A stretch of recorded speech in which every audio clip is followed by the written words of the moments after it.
a ele, vou provar que eu conheço as escrituras, conheço os profetas, quer dizer, o livro dos profetas, e eu vou provar para ele que ele não é um Messias, coisa nenhuma. E Natanael disse, eu vou com você.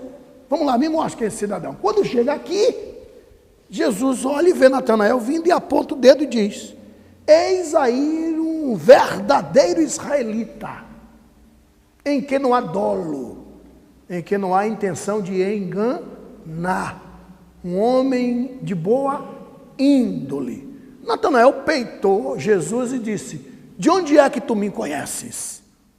Jesus disse, você quer saber de onde eu te conheço? Quero. Tem certeza? Sim. De onde é que você me conhece?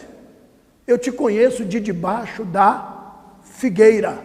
Quando disse eu te conheço de debaixo da figueira, Natanael tremeu e começou a chorar e caiu de joelhos e disse, verdadeiramente tu és o Messias, verdadeiramente tu és o enviado de Deus. Aí Jesus disse, só porque eu te disse que te vi debaixo da figueira, só por isso? Mas para Natanael não era um só por isso, a história da figueira era algo muito forte na vida de Natanael. A história da figueira era um segredo entre Natanael e a mãe dele.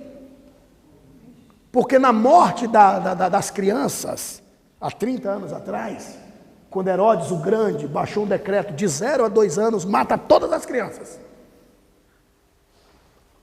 Segundo a história, o pai de Natanael morreu. Natanael é arrimo de família.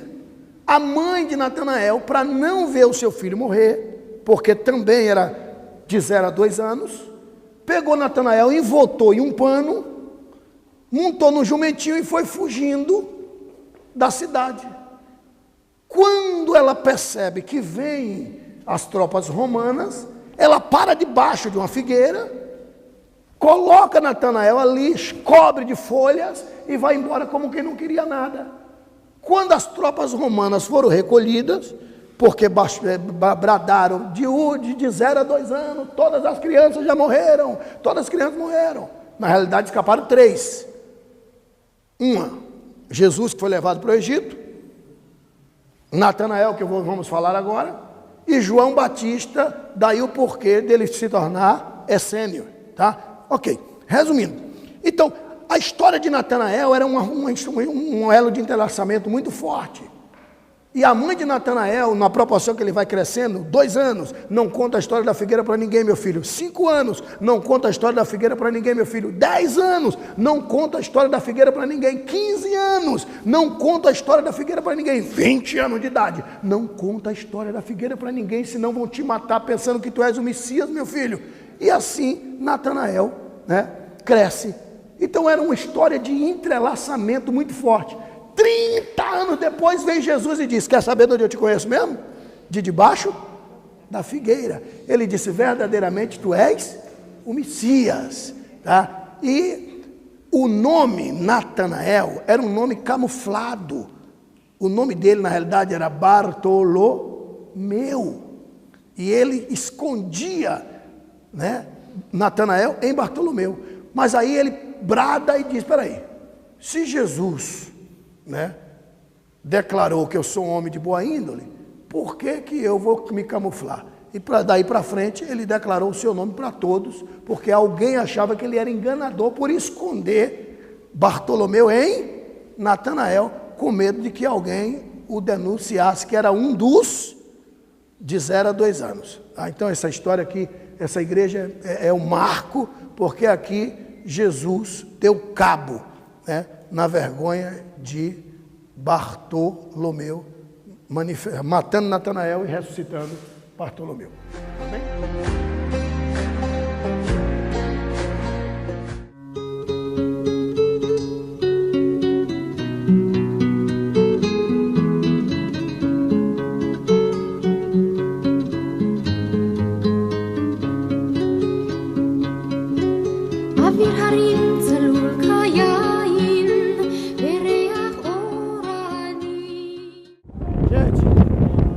Aqui no Mar da Galileia, não tem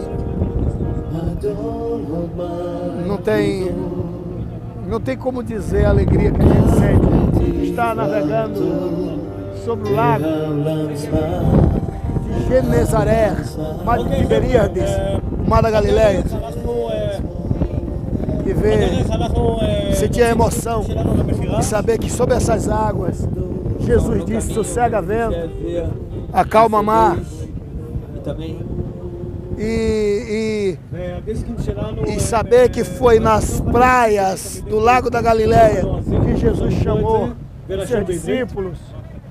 Olha, gente, você tem que vir para sentir a emoção.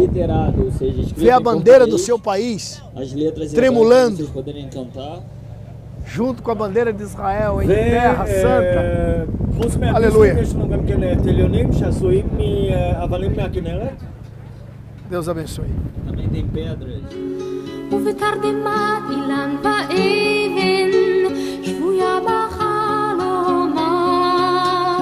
העיר אשר בדד יושבת ובליבה חומה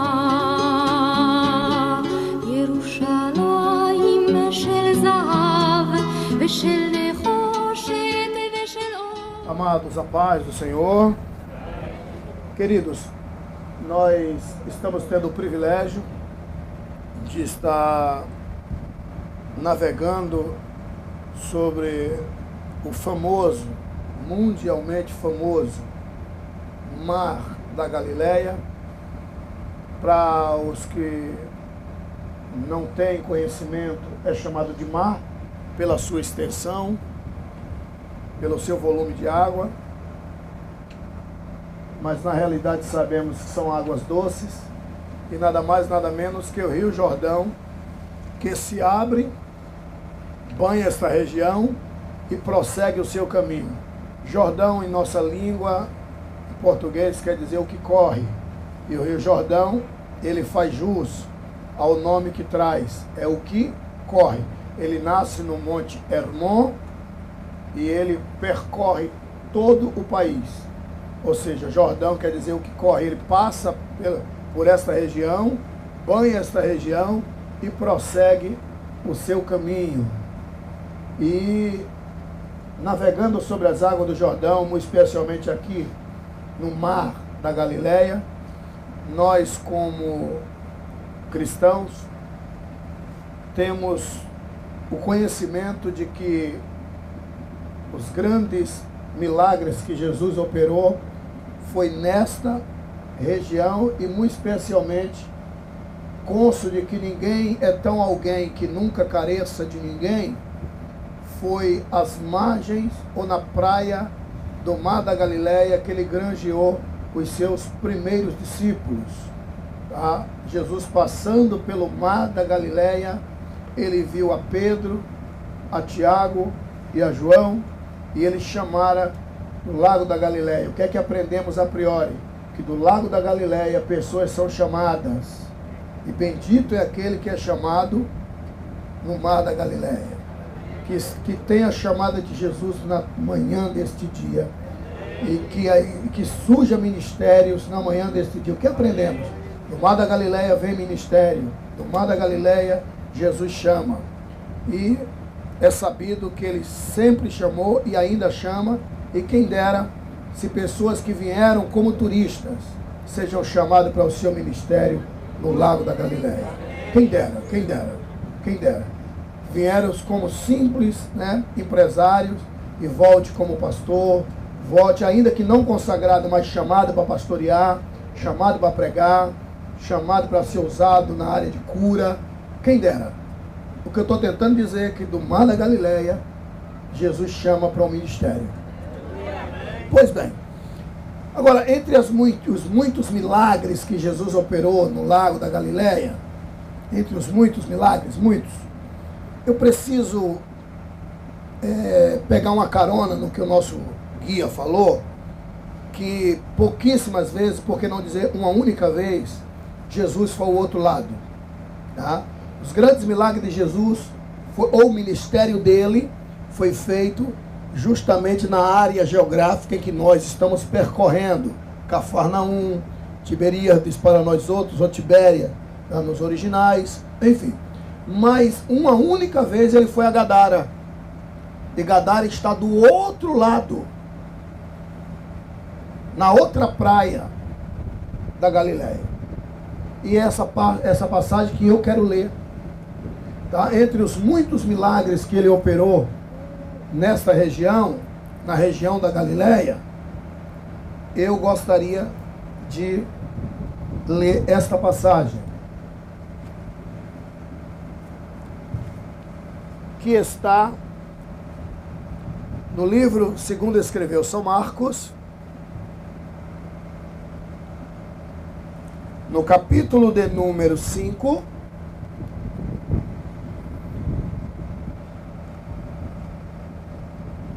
e São Marcos capítulo 5, do versículo 1, e não vamos ler tudo por conta do tempo, e até para ganharmos tempo, até o versículo de número 20, São Marcos capítulo 5, do versículo 1 ao versículo 20, conhecemos a história do endemoniado gadareno. Antes da leitura, vale a pena dizer que Gadara está do outro lado do mar da Galileia. Tá? Como um dos animais maior da floresta é a girafa, né, por conta do seu pescoço, mas se não baixar a cabeça, morre de fome lá em cima, né, que em outras palavras é a lei da humildade, e eu humildemente lhe asseguro que eu não sei para que lado está, por isso eu vou tomar informação. Tá? Para lá está Gadara, tá? E do lado de lá foi Jesus. Eu quero deixar claro que ele foi uma única vez em todo o seu ministério. Uma única vez. O que é que eu aprendo aqui? Isso é muito importante, gente. Tem oportunidades que são únicas. Vou repetir para que você entenda isso. Tem oportunidade que são únicas. Perdeu? Perdeu. Jesus foi uma única vez a Gadara. E eu fui pesquisar o porquê. Eu gosto de deixar bem claro, e eu sei que eu sou um apregoador polêmico, eu sei disso. Eu sei que eu sou um apregoador que geralmente eu trago coisas que causam confusão, eu sei disso. Porque eu venho na contramão algumas vezes do que ensinaram. Por que eu estou dizendo isso? Te preparando porque eu vou falar.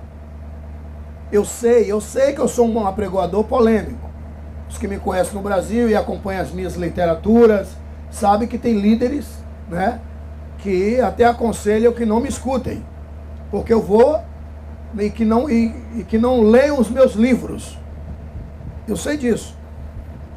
E na igreja que eu sou pastor na Bahia, alguns até preguem, não vá na igreja dele, porque tem medo que as pessoas se desviem.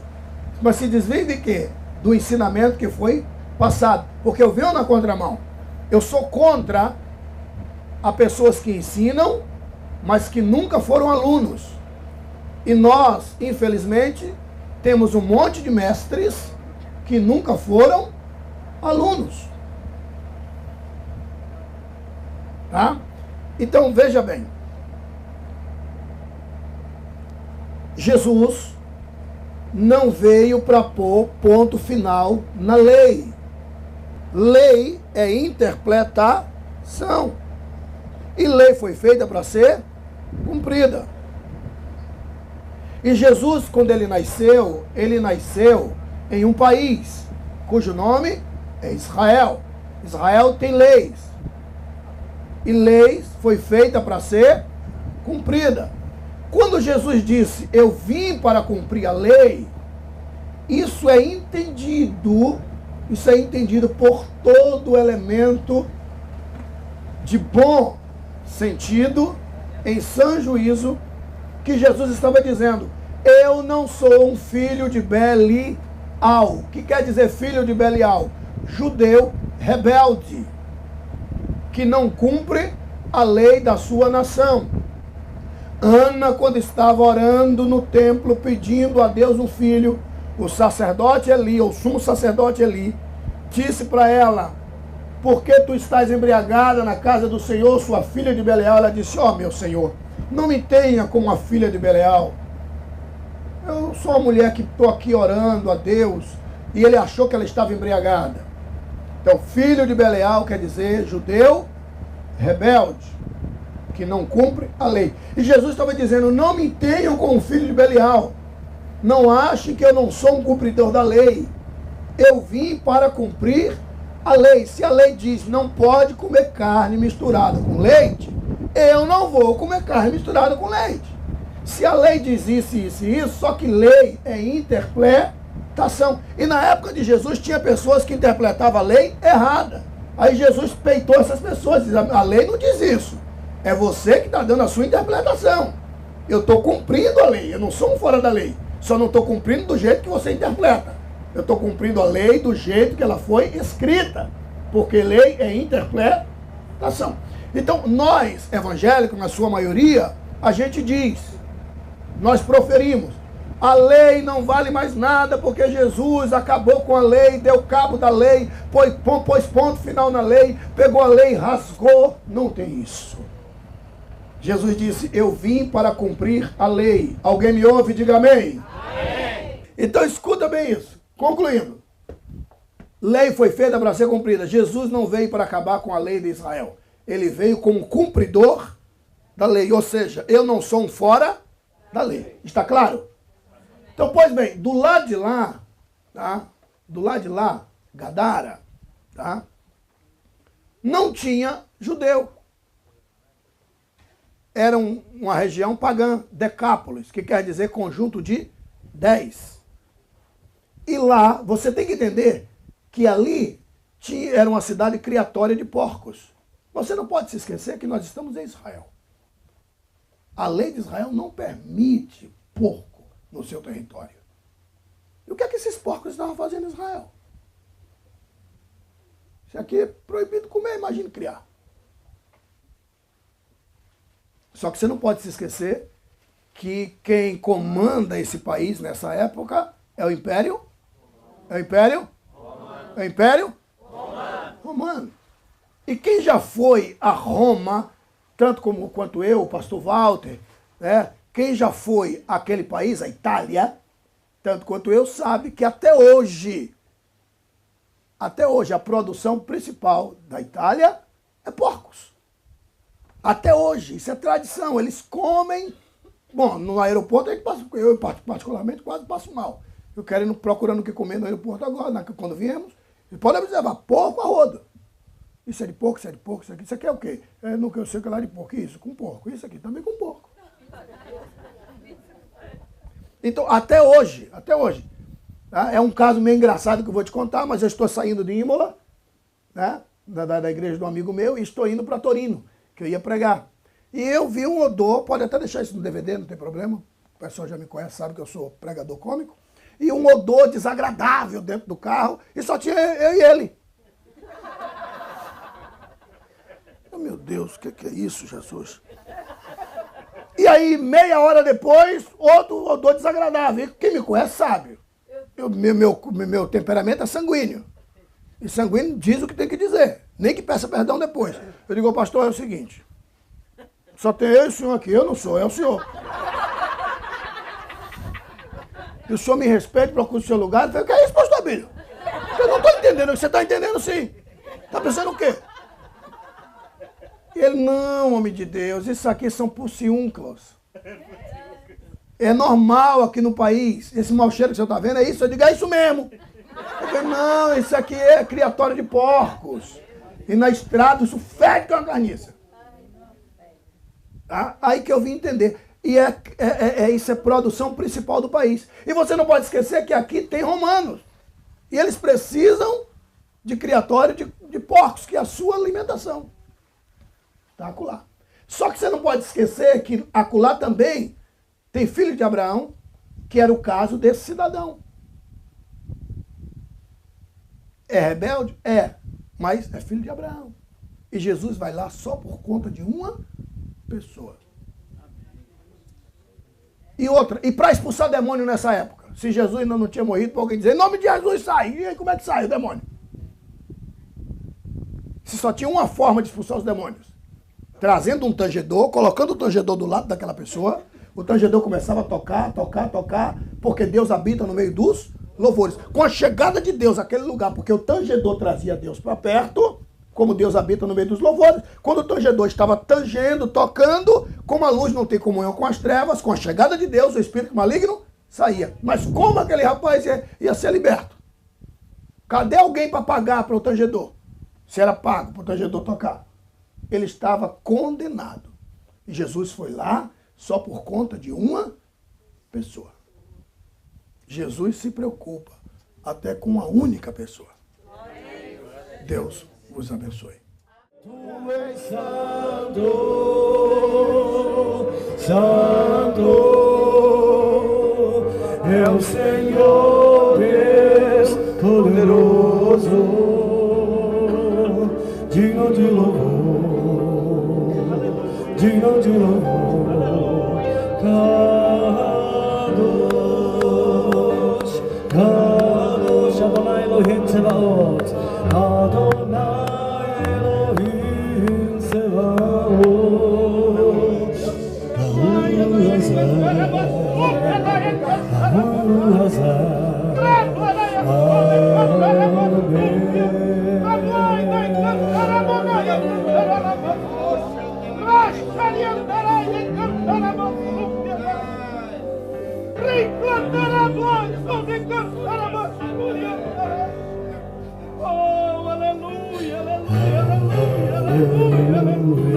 Aleluia! Redancho e que manda elevador, rebene flychai. Aleluia! Aleluia! Aleluia!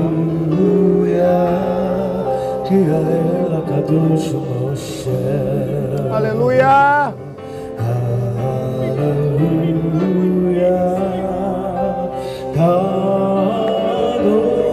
Kadosh, Kadosh, Adonai Elohim Tzevaot, Adonai Elohim Tzevaot, Rahu Hazar, Tu és santo, santo é o Senhor Deus poderoso, digno de louvor, santo, tu és santo, santo, é o Senhor Deus poderoso, digno de louvor, digno de louvor. Kadosh, Kadosh, Adonai Elohim Tzevaot, Rahu Hazar,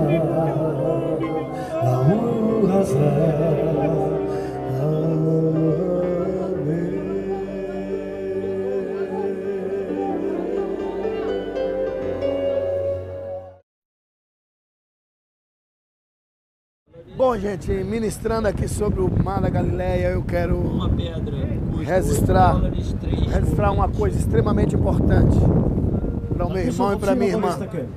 O Mar da Galileia, que é chamado de mar por conta da sua extensão, mas não é um mar. Na realidade, é um mar por extensão, mas é águas doces. Aqui é o Rio Jordão. E o Rio Jordão quer dizer o que corre, né? O Rio Jordão, ele nasce, tá? Ele nasce no Monte Hermon, vem descendo Israel todo, passa forma o lago de Genezaré, o Mar da Galileia, e vai embora até o Mar Morto, tá? E no Mar Morto ele morre. O Rio Jordão, ele nasce milagrosamente. Como que o Rio Jordão nasce?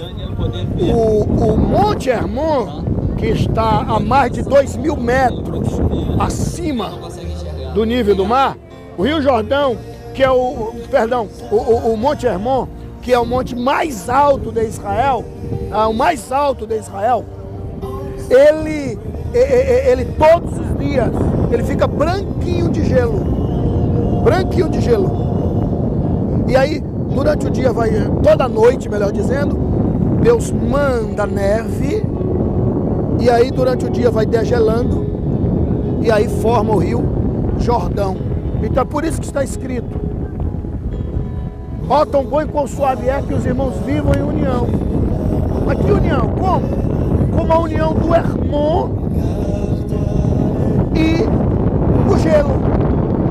Porque ali o Senhor ordena a bênção para sempre. Ali o Senhor ordena a bênção para sempre. Ou seja, o Senhor ordena que a neve caia sobre o monte de Sião para formar o Rio Jordão. O único rio no mundo que nasce milagrosamente, sem nascente, é o Rio Jordão. Por quê? Porque ele nasce no Monte Hermon. Durante o dia o Hermon fica branquinho de gelo. Perdão, durante a noite ele fica branquinho de gelo. E durante o dia ele vai degelando. E assim forma o Rio Jordão. Jordão quer dizer o que corre. Corta o país todo. Pode olhar no mapa.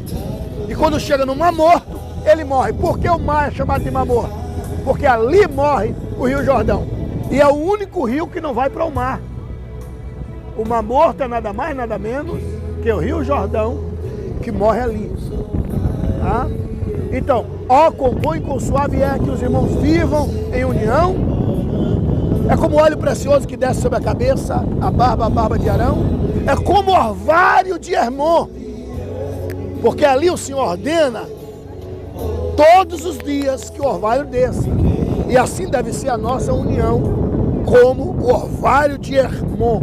O monte e o orvalho são unidos. Todos os dias Deus ordena que o monte fique branco para que se forme o Rio Jordão. Deus abençoe. Aleluia!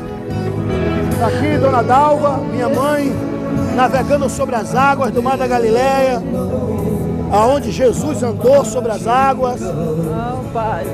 É uma alegria indizível. ירושלים של זהב ושל